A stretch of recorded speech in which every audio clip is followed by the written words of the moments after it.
Hello you guys, welcome back to channel Claire. Hope that you're having an amazing day wherever you are in this crazy world. Now, man, oh man, why do people insist on being literal assholes? Just horrible human beings. Just why would you do this to another human being? Why? You guys, I know you've probably heard about it by this point, but The Blind Side. Everybody, not everybody, but a lot of people know about the movie The Blind Side, Sandra Bullock, Tim McGraw, about this couple that was very well off. They ended up adopting a lower income black kid, bringing them into his family, treating him as their own, setting him up with his own bedroom. He ended up, succeeding in football. It was this whole feel-good fairy tale. You know what I mean? It probably got award nominations and everything. Great movie. And I don't agree. Well, let me get into it first.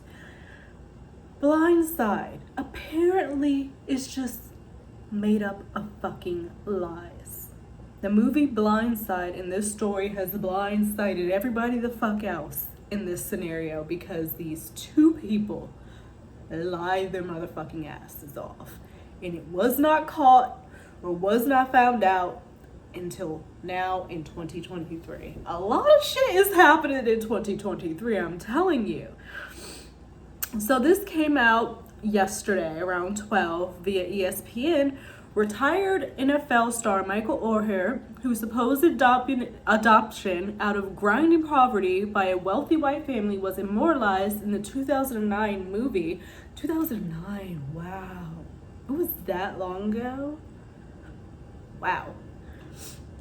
Was immortalized in the 2009 movie The Blind Side, petitioned a Tennessee court Monday with allegations that a central element of the story was a lie concocted by the family to enrich itself at his expense. Foul behavior. Foul.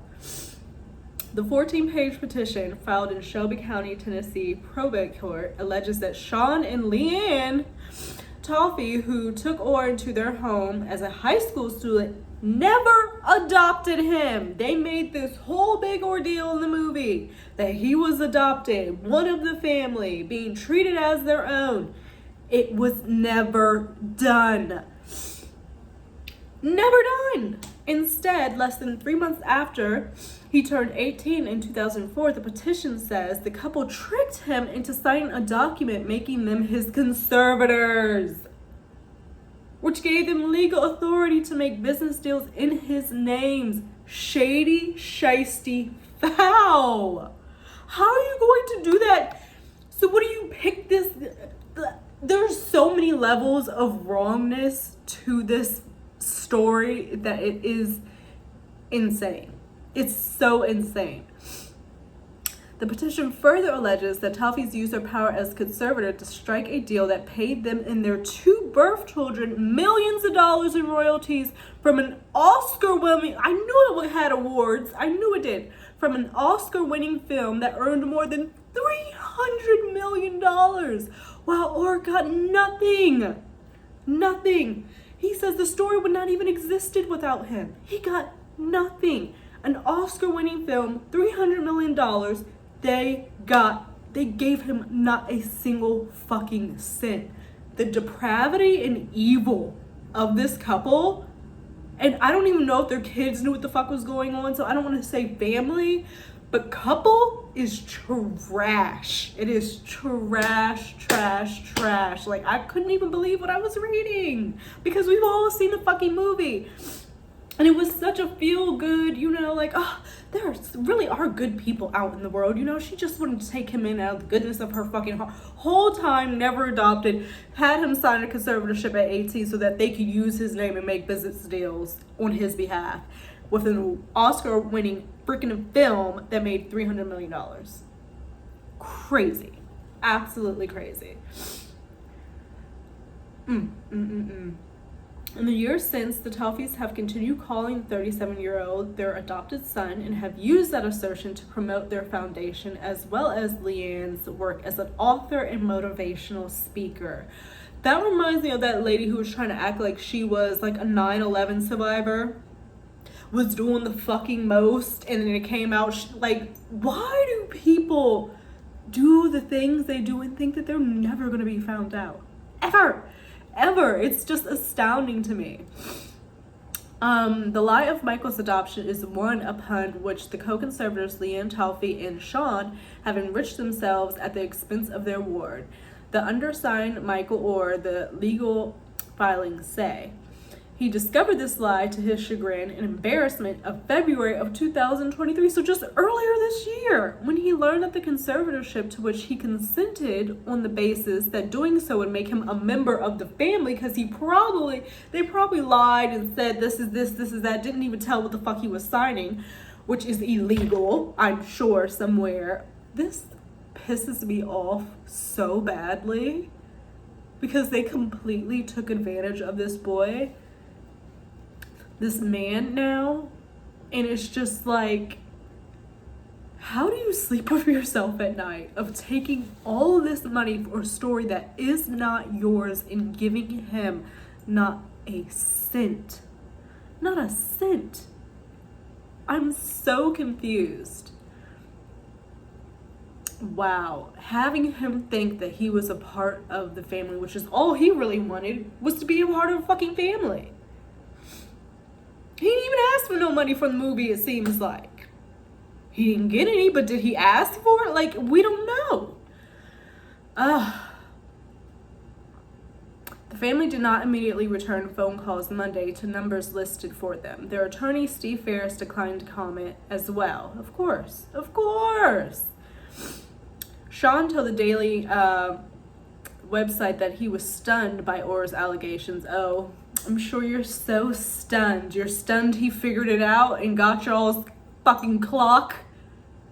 Is that what you're stunned about? Like, Sean, come on. Stunned by the allegations that instead that the family didn't make any money off the movie at all. Only a share of proceeds from Michael Lewis's book, which was the foundation of the film. So you're going to tell me that your story, which was your story by proxy because you invited this young man into your life under ill terms, you made none of that at all. None of that.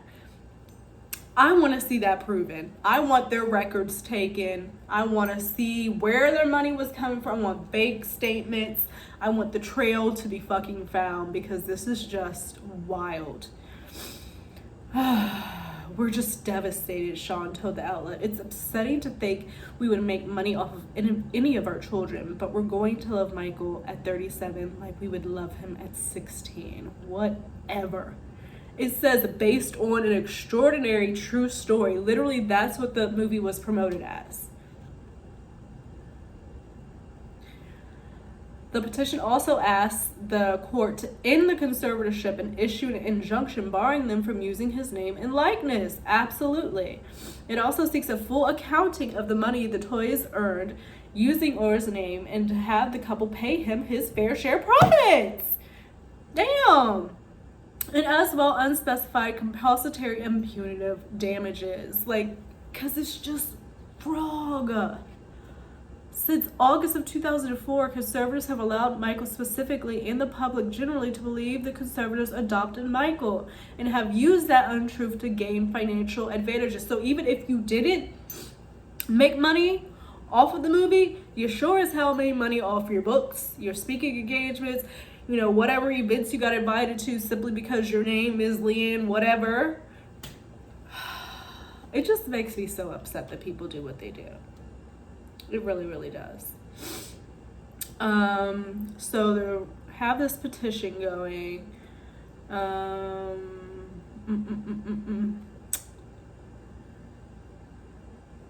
So yeah, he only got those papers when he was a rising high school senior. Like, what high school senior is really sitting down and really reading and comprehending all this paperwork and legal jargon in front of them. Like, you're just not. You're just like, okay, I'm trusting my family. I'm just going to sign this and go about it, you know? And the whole time they're doing some shiesty shit behind your back. Oh my gosh.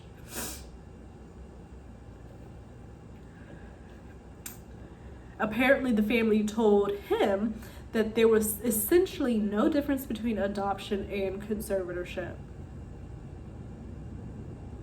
Wow. They explained to me that it pretty much meant the exact same thing as adoptive parents, but that the laws were just written in a way that took my age into account. Wow. It is just, I hope he gets all of his shit. The petition alleges that the family began negotiating a movie deal about their relationship before shortly after the 2006 release of the book The Blind Side: Evolution of a Game, which chronicled the story. According to the legal filing, the movie paid the family and their 2 birth children each $225,000 plus a 2.5% of the film's defined net proceeds. Wow. And this movie reportedly grossed more than $300 million in the box office. This is mother effing trash. And you see these pictures of her hugging on him and everything, and the whole time it's fucking fake.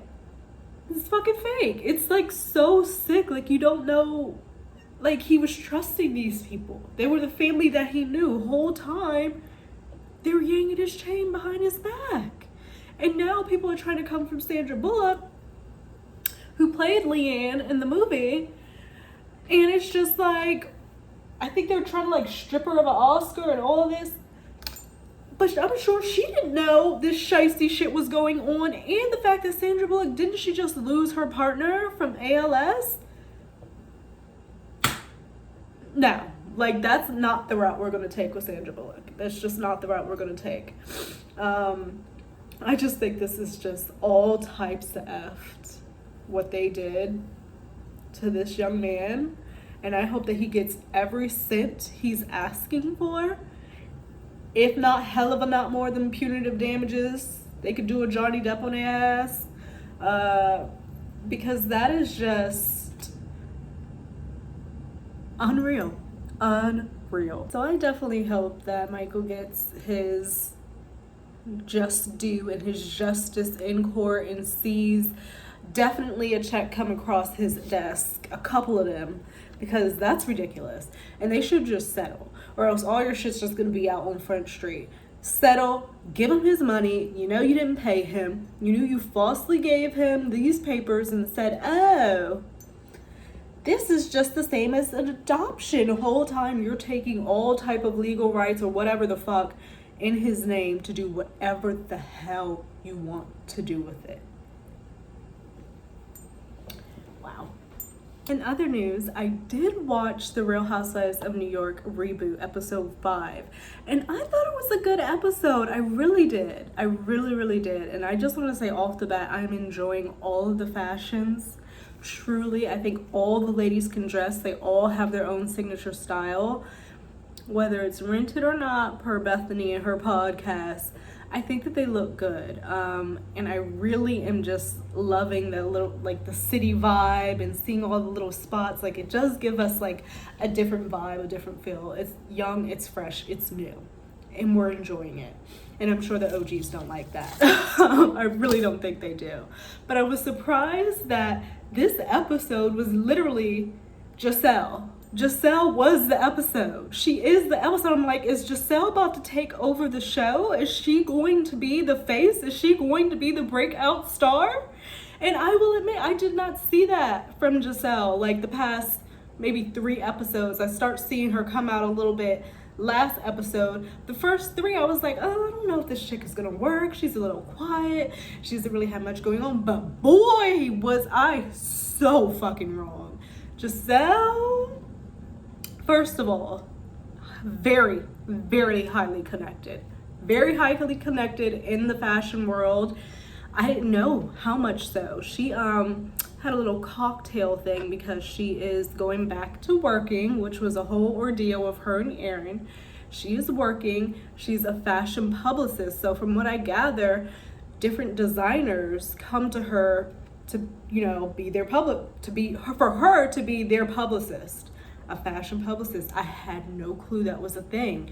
Apparently she did consulting with Michael Kors, Giselle. So like she's in there. She had like the editor consultant of like Vogue show up. The lady, she had like pink dots on her face. Just like literally the people she had showing up at this low-key Thursday evening cocktail party just shows you how she's fucking rolling, okay? And the fact that her house, it's not even a house, her apartment, her spread, her pad is fucking massive in New York City. So you can imagine what they're paying for that space, because in New York the spaces are like so teeny like so tiny, and you're still paying like $2,500 $3,500 for that. So for them to have this sprawling whole pad, probably a whole entire floor of a building, you know they're paying a pretty fucking penny. I'm trying to figure out what her husband does, but the ladies seem very involved with Giselle. Like the whole episode was talking about Giselle, what Giselle has going on with her sex life, still trying to get her to give her husband a blowjob, whether she works or not. Why is she so complaining about everything? She comes off as a bitch. She's not taking accountability. Anytime they went to sit down somewhere and have a conversation, it was about Giselle. And Giselle to me seems very unbothered. Like that conversation with Aaron when they sat down, girl, that little back and forth, tit for tat, I was loving it. I was absolutely loving it because she was just like unfazed. She was unfazed. Now, what I will say is Giselle did not tell Aaron, from what I can gather, Giselle did not tell Aaron she was going back to work. But Giselle was even saying she never told Aaron that she was stopping working. So when she came to her like, oh, you work? Giselle was like, what the fuck you mean I work? Yes, I work, bitch. So there was like this disconnection there that I don't think Giselle was willing to see what was going on. She thought that Aaron was just calling her super sheltered, that she, you know, was acting the way she did at her house because she is a princess. She gets served on hand and foot. She's basically doesn't have to work. She's a kept taken care of woman. And when she went over to Aaron's, it just wasn't up at her standards. So she was complaining about everything. And that's how Giselle felt Aaron was coming at her.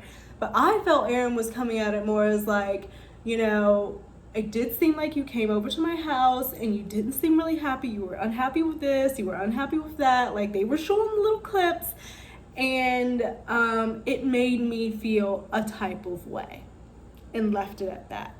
I don't know why the working had to come into it and all that, whatever. But at the end of it, Giselle was like, I actually wrote it down because I think Aaron was like something like, I don't want fake friends. Aaron was like, yeah, I don't want fake friends. And Giselle was like, okay, cheers to that. Like literally was just like, okay, bitch, I don't give a fuck. I know you're not talking about me because I'm not a fake friend. So okay, cheers, I agree. Like, and the fact that Aaron still showed up at her house after all of that, I'm like, girl, bye. Girl, bye. Y'all want to make an issue with Giselle because she's the most interesting there. She got a lot of money. She got a lot going on. She got a lot going on in there. Also, they gave us a little clip of Jenna. She did not go to Giselle's charity event because she said she was having an event at her house. The event was putting up the Christmas tree with her son. Why Jenna didn't say that, I don't know. She didn't say it in those words. She said she had an event. But putting up a Christmas tree with your son could be considered an event. But she could have also just told Giselle and the ladies, hey, I'm not coming because I only get to see my son X amount of time and I really want to do this with him, period. And I'm sure the ladies would have understood. Now you got Bryn over here calling her Jenna Lyons.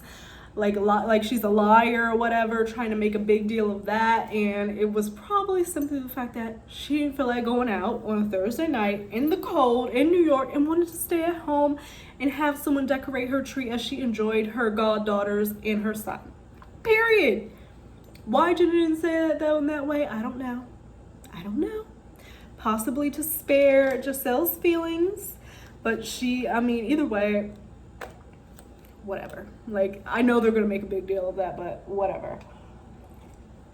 I did like getting to know, hearing more about Bryn's upbringing. We were hearing about that last episode, and we were speaking about it a little bit more this episode, her relationship with her dad and how he kind of like disconnected.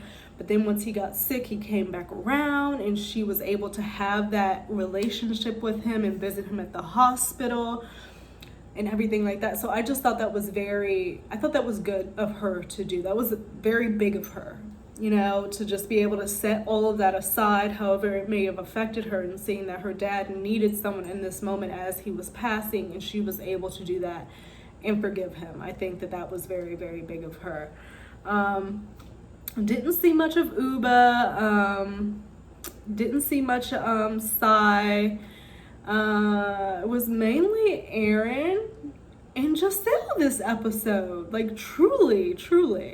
But I liked it. And I like that Giselle is just showing more of herself. And like, they're so obsessed with what she has going on.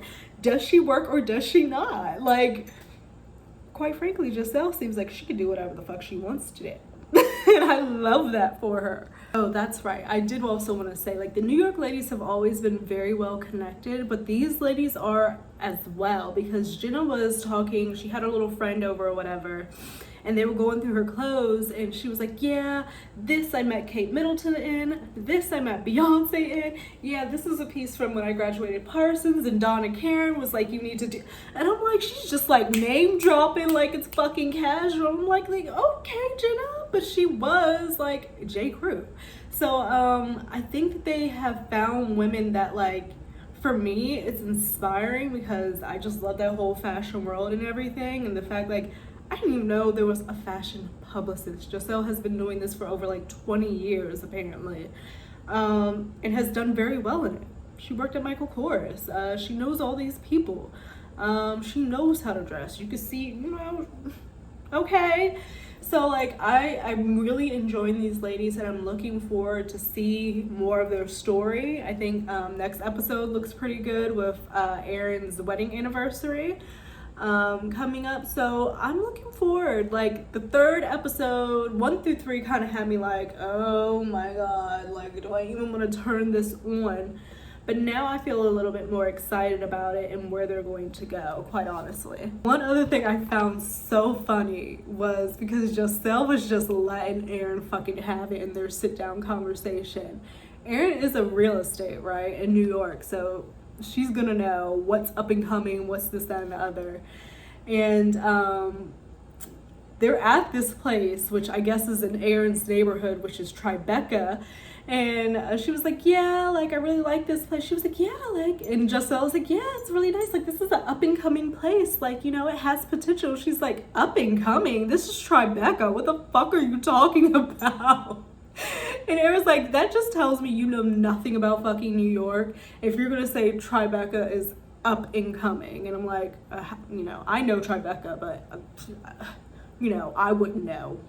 Who the fuck am I? But for her to say that, like, Giselle was just like really giving her like all types of just like, she's really shady unintentionally, and I don't think she even realizes it, which just makes it even funnier because the women are trying to point it out to her, and she's just like, what the fuck are you talking about? I was just blah blah blah blah blah. And then they take it as her not taking accountability.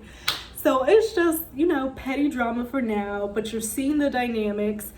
Obviously, like all the housewives shows, they start, you know, gathering alliances, but typically that doesn't come until more seasons come along.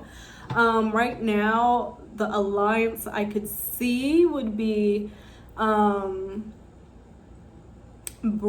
Sai, Aaron, and then Giselle doing her own thing, and then Uba, she's kind of just like her own thing, and then Jenna is like her own thing. Like, I don't think that they are like alliance type, but I see those three being tight knit. But typically when that happens, some shit happens to separate them, and there's drama there. So it's gonna be interesting. But I just wanted to do my little recap because it's what I've been doing since the season started, and I'm committed to, you know, doing it all the way through, even if I'm a day late. Well, 2 days at this point, because it comes out on Sunday, but because I have Peacock, I don't see it till Monday. But I didn't watch it yesterday, I watched it today. But I hope that you guys enjoyed. I will be doing another recap for anybody who gives a fuck. And, you know, thank you for anybody who watches my videos, likes, comments. It means a lot. And we'll talk about some other crazy shit a little bit later on. Oh, I did see, y'all, because I did talk on here about Keke Palmer and her ex, where he got upset about her hugging up on Usher and the dress and what she was wearing and this, that, and other. Girl, why did Keke post that her and Usher have a collaboration song together called Boyfriend that is coming out tomorrow? Talk about, I don't give a fuck. You put me on blast on the worldwide Twitters. I'm gonna make a fucking song with the man that you had an issue with. God damn, Keke. Oh my God. So I'll be not watching, or maybe I am watching, because maybe they'll have some visuals, like a music video or whatever. But I'll definitely be listening to Boyfriend tomorrow, because Keke, that's savage as hell. That's savage as fuck, Keke.